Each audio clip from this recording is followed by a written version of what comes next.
냄새 묘사를 하면은 단백질이 썩었다 보니까 썩은 청국장 냄새에다가 그 외양간에 가면은 나는 그 특유의 냄새 있잖아요. 그거랑 좀 결합이 돼 있는 상태에서 콜라를 코 속으로 넣은 느낌? 그러니까 탄산을 코 속으로 넣은 느낌으로 계속 막 톡톡톡톡 하면서 찌르는 그런 냄새. 안녕하세요. 저는 청소의 프로라는 업체를 운영하고 있고 고독사 청소를 비롯한 특수 청소를 메인으로 업을 진행하고 있습니다.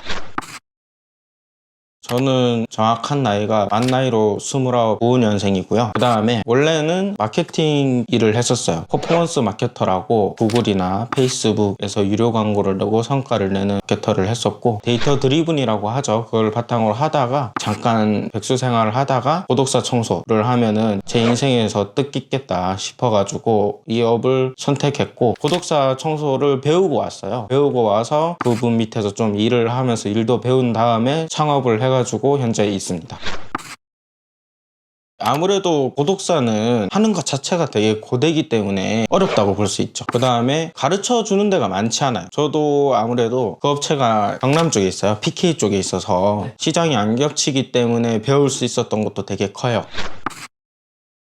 아무래도 고독사라는 부분이 도시화가 진행이 되고 저출산 고령화가 진행이 되면서 계속 늘어날 수밖에 없어요. 예를 들어서 21년도에는 고독사가 보건복지부 기준으로 한 2,300건일 건데, 근데 2021년이 아니라 2023년 기준에는 3,600건이에요. 한 1.67배 정도 뛰는데 앞으로도 계속 늘어날 거예요. 이런 것들도 일단은 당장 내 눈앞에 있는 것들을 서비스 해드리면서 직접 해결할 수 있잖아요. 치워드리는 거니까. 그래서 이 직업을 하게 됐고, 저는 당연히 힘들죠. 맨날 악취도 너무 심하고, 그 다음에 구더기 나오는 것도 되게 많고 또 잔인해요. 왜냐하면은 이제 시체의 부산물들을 치워야 되기 때문에 피일 수도 있고, 그게 뭐 피부나 두피, 머리카락, 치아 뭐 그런 걸 수도 있는데 되게 힘들지만은 이게 하면 할수록 고인을 이제 제가 마지막에 보내드린 일이다 보니까 너무 뜻깊게 보람차게 잘 진행하고 있습니다.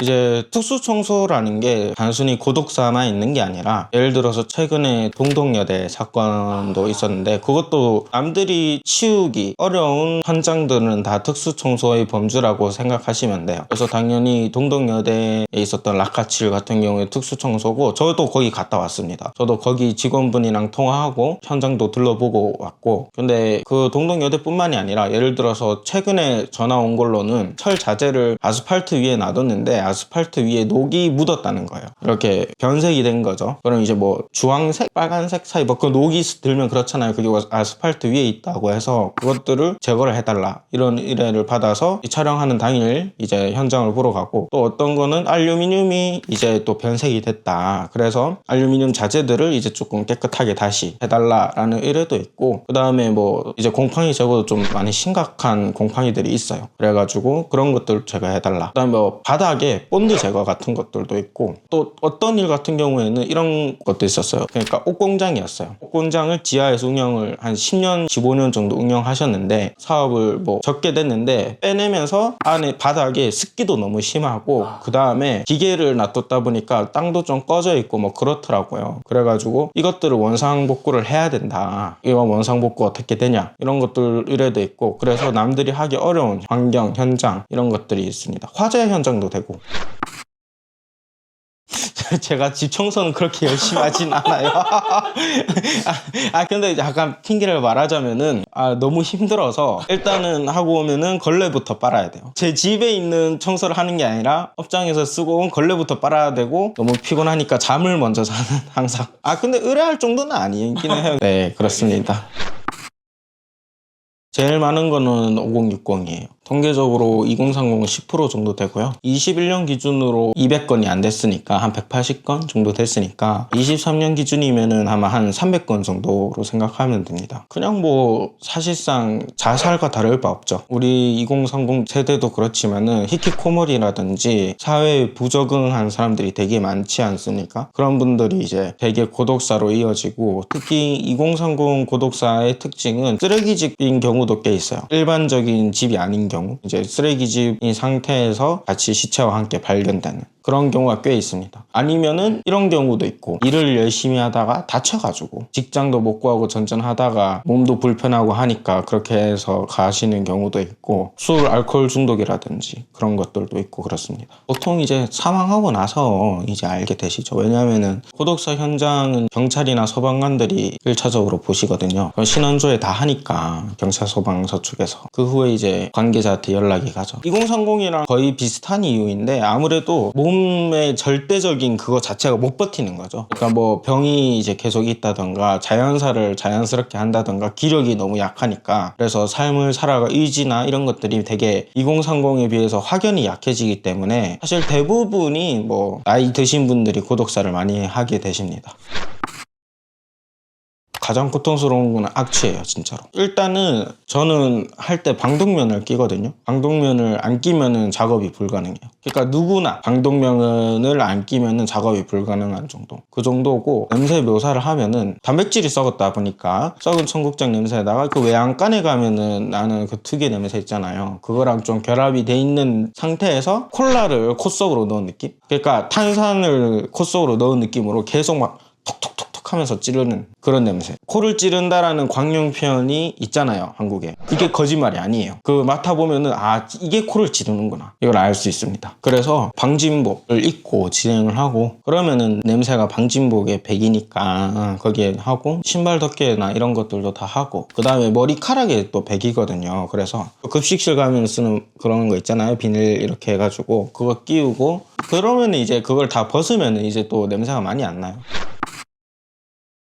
이제 일에 들어오면은 가서 현장 확인하고, 현장에 따라서 방진복을 입어야 되는 것도 있고 안 입어야 되는 것도 있는데, 저는 한 절반 정도 입게 되는 것 같아요. 그 다음에 뭐 특수 현장에 맞는 약품 쓰고, 그 다음에 기계가 필요한 경우도 있어요. 기계가 필요한 경우엔 기계 써서 청소 다 하고, 그 다음에 남은 찌꺼기들 다 꺼내고 다 담고, 그 다음에 폐기물도 다 마대자루나 이런 거에 다 담은 다음에 현장 깨끗하게 하고, 이제 거기서 끝나는 게 아니라 거기서 발생한 폐기물들을 또 버리러 가야죠. 저 같은 경우에는 그래서 일반 입주 청소를 한다 그러면은 사실 나온다는 폐기물이 비닐 쪼가리, 먼지 뭐 그런 것 정도밖에 없어요. 그런데 저 같은 경우에는 옷장도 버려야 될 때도 있고, 가구 버려야 될 때도 있고, 그 다음에 뭐 고독사 현장의 경우에는 그 시체 부패물들 다 무조건 버려야 되거든요. 변색도 되고, 거기 있었던 것들은 웬만한 건 다 버려야 된다고 보면 돼요. 그렇기 때문에 그런 것들 다 폐기물 처리까지 해서 폐기물 담고 소각장이나 매립지 이렇게 가가지고 버리고 하면은 거기서 끝나는 게 아니라 차량 정비까지 해야죠. 특히 냄새가 심한 현장 같은 경우에는 뭐 고독사뿐만이 아니라 그런 경우에는 무조건 세차를 해야 됩니다. 거기까지 해야지 끝나는 거예요.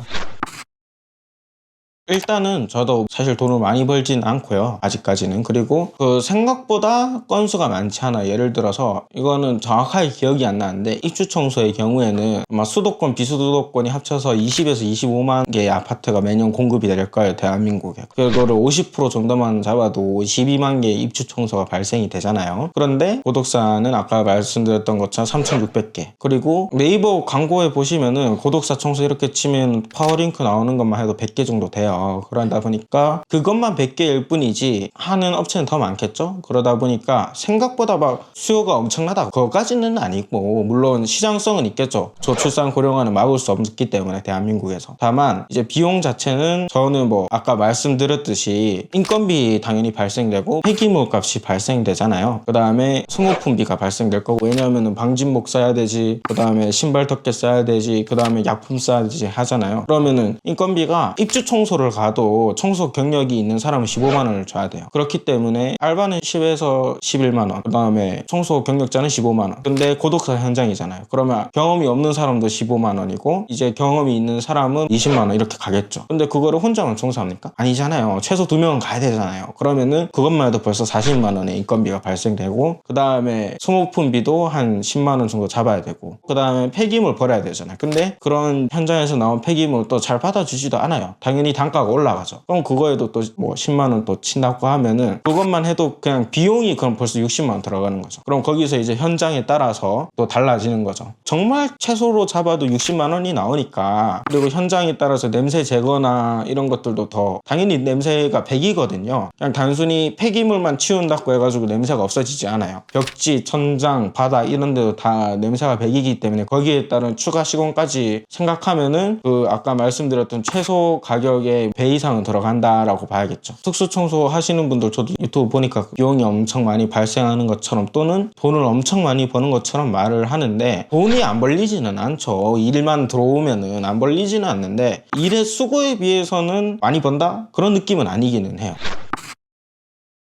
약들 되게 많아요. 약. 그러니까 평소에 지병이 있었던 거죠. 약이 되게 많아요. 약은 한 이제 절반 정도는 본 것 같아요. 그럼 뭐 약들도 그냥 다 폐기물 행위고 그 다음에 시체 부패에 따라서는 사실 이게 여름이냐 겨울이냐에 따라도 달라요. 통상적으로 얘기를 하면은 일단 이렇게 문이 다 닫혀 있다는 가정하에 그리고 뭐 평균 온도 뭐 18도에서 20도라는 가정하에는 5일 정도는 부패가 심하다까지는 아니에요. 그래서 뭐 그냥 핏자국들 이렇게 남아있고 그 안에 발견되면 핏자국들 정도 청소하고 냄새 살짝 나는 그 정도고 근데 문제는 부패가 본격적으로 시작됐을 때부터가 문제인데 그때부터는 구더기들이 어디서 또 기어나오는지 이제 파리들이 알도 낳고 구더기들이 기어나기 시작하죠. 그래서 그게 보통 일주일 전으로 그게 결정되는데 여름 같은 경우에는 부패가 한 하루 만에 진행되는 경우도 있기는 해요. 아 소주? 소주병. 예, 소주병 많이 발견됩니다. 그리고 생각보다 원룸 이런 데가 많아요. 대부분. 좀 방의 크기가 작은 경우. 음산하죠. 이제 구더기 기어다니기 시작하면은 구더기들이 옥만데 다 기어다니고 이게 한 3주에서 한 2달 정도까지는 그렇게 기어다니고 온갖 곳에 다 있어요. 그러면은 냄새가 심해지고 근데 그 시체의 냄새는 시간이 가면 갈수록 더 독해지거든요. 그래서 2달 정도가 지나면은 구더기들은 다 어디 변태를 해서 날아가고 없어요. 2달 후부터는 번데기들만 남아있죠. 이 껍질들만 남아있는데 사실 그거 떼기도 되게 어려워요. 그거 딱 붙어가지고 변태를 해서 날아가기 때문에 그거 떼는 데만 해도 사람 하나 달라붙어야 됩니다. 그거 떼는 것만. 그리고 그렇게 해서 그 정도까지 발생된 경우에는 이제 냄새가 더 심해지죠.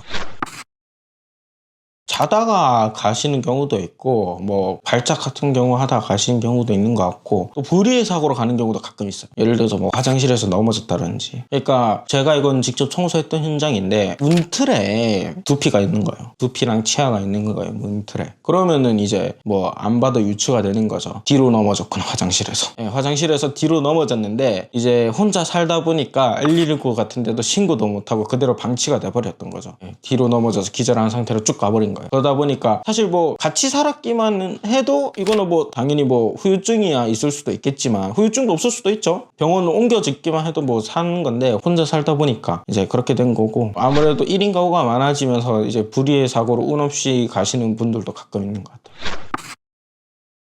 정확히 말씀드리면은 저희는 시체 전체를 보진 않아요. 왜냐하면은 이제 뭐 냄새나 또는 인지를 누군가 처음에 하는데 인지를 한 후에 이제 신고를 하면은 결국에는 가장 먼저 보는 사람은 소방관 또는 경찰관이에요. 소방서랑 경찰서랑 둘 다 동시에 가거든요. 가서 경찰서는 이게 뭐 살인 사건인지 아닌지 모르잖아요. 가봐야지 이제 경찰분들의 노하우가 있겠죠. 이게 살인 사건인지 아닌지. 그리고 소방관들이 보통 이제 시체를 옮기죠. 그 다음에 연고자 찾아가지고 무연고자인 경우에는 뭐 국가 비용으로 장례를 하고 연고가 있으신 경우에는 인계해주리고 뭐 그렇게 하는 걸로 알고 있습니다. 그래서 저는 결론적으로는 시체 부산물을 본다.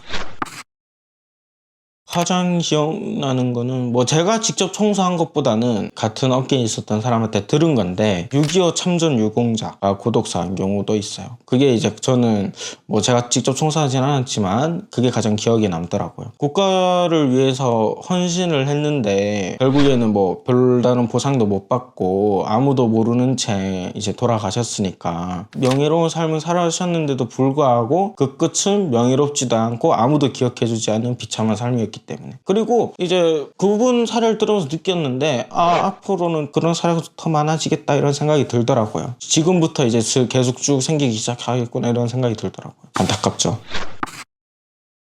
사실 고독사 청소의 대부분의 금액은 집주인이네요. 집주인 보증금 플러스 이제 추가로 뭐 돈을 더 내거나 하는 거죠. 집주인이 보통 냅니다. 유족은 이제 한 비율로 따지면 30에서 40%? 뭐 유가족 분들은 그냥 뭐 시체만 치우는 경우도 있지만 냄새 제거는 뭐 신경 안 쓰는 거죠. 근데 집주인 입장에서는 냄새 제거까지 해서 한 6개월에서 1년 있다가 다시 비즈니스를 하셔야 되기 때문에 보통 집주인에게 문의가 많이 옵니다. 유족보다는. 저는 안 그래요. 솔직하게 말씀드리면 저는 처음에도 말씀드렸지만 너무 보람차게 느끼고 있기 때문에 뿌듯하고 보람차서 저는 없어요. 심리적 압박감이. 물론 일은 힘든데 일이 힘든 건 절대 부인할 수 없죠. 하지만 심리적으로는 오히려 이제 적성에 맞다고 해야 될까? 사회에 공헌을 하고 있기 때문에 보람차고 뿌듯합니다. 아무래도 이제 조금 주거 환경이라든지 그런 게 빌라라든가 원룸 이런 데가 더 많고 거기서 이제 좀 우중충한데 딱 들어가면은 그 공간 자체가 어질러져 있는 곳들도 되게 많고 쓰레기집인 경우도 되게 많고 그 다음에 구더기들이 기어다니고 그렇기 때문에 진짜 뭐 귀신의 집에 나오는 폐가 같은 느낌이 나는 거죠. 뭐 결국에는 구더기 기어다닌 정도긴 하니까 최대치라고 해봐야 뭐 제가 이거를 업으로 삼았기 때문에 그런 건 없이 그냥 이제 깨끗하게 청소하고 이제 고인의 마지막을 제가 지켜드리고 있습니다.